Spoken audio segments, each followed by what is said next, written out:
What's the deal, baby? You already know what it is. That big boss, how boss dog can't poke through the dope. Here to talk this boxing. What's good with y'all? Let's talk about Erickson Lubin. So Erickson Lubin was interviewed by Fight Hype TV. Shout out to them, man. And he basically was being asked questions about his next fight. Apparently he's supposed to fight at a catchweight. And I saw a flyer saying Luis Arias. So you know, I like that fight. That's a good fight. You know, it's a tough fighter. You know what I mean? It ain't like no light touch. You know what I mean? Like, I think Arias got like maybe 3 losses, I think. So, man, it ain't no light touch. You know, it's a good test. You know, him coming back from that Fundora loss. They interviewed him and asked him about, you know, Danny Garcia's statements, in which he's expressed in previous interviews that he don't like how Danny Garcia came up to 154 and he's trying to pull guys for 147. Like, he should have stayed. He's saying, based off of that talk, you should have stayed at 147 pounds. I have to agree with him on that. He also talked about, you know, he might go up to 160. He said 160 is wide open. You know, he mentioned Triple G. He mentioned Carlos Adames. You know, he was like, we're going to see what Jamar Charlo going to do with that, because Carlos Adames has I guess the #1 contender spot for Charlo's belt. But he didn't mention Charlo and say, I will fight him. Now, I'm not going to reach and say, oh, he don't want to fight Charlo. I'm not going to say that. What I will say is this.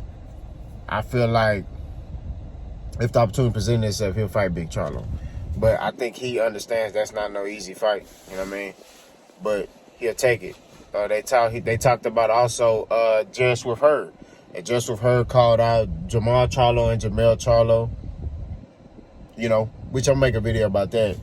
But in the interview asked him, would you fight Just With Her? And he was like, that dude big than a mug. He said, but hey, if he weigh what I weigh on fight night, or I mean on the scale, hey, we can fight. You know what I mean? So I like Erickson Lubin energy, man. He's a very underrated fighter.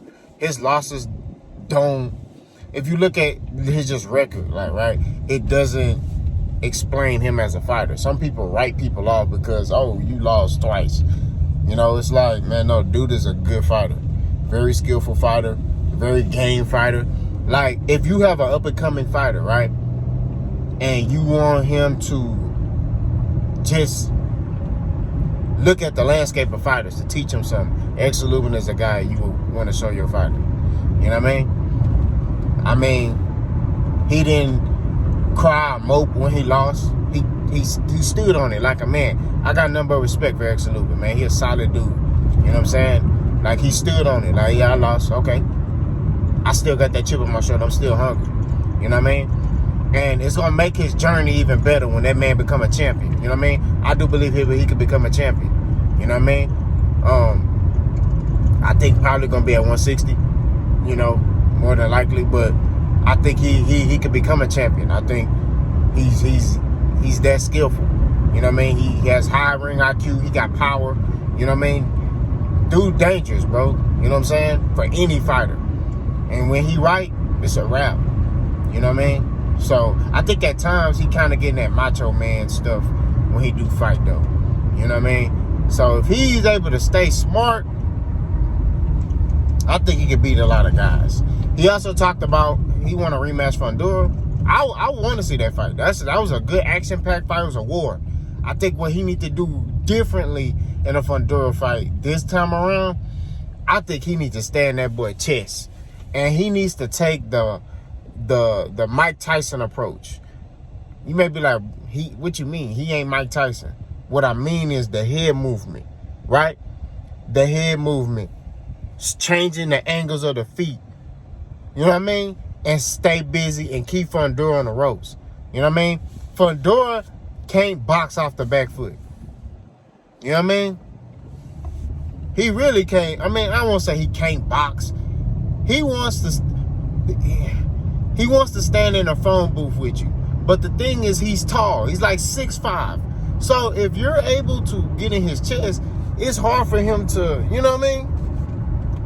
Like, that's just my perspective. That's what I think. I think he needs to stay on his chest. He need to keep from during the ropes and just wear him down, bro. You know what I mean? Wear him down. Throw to, roll.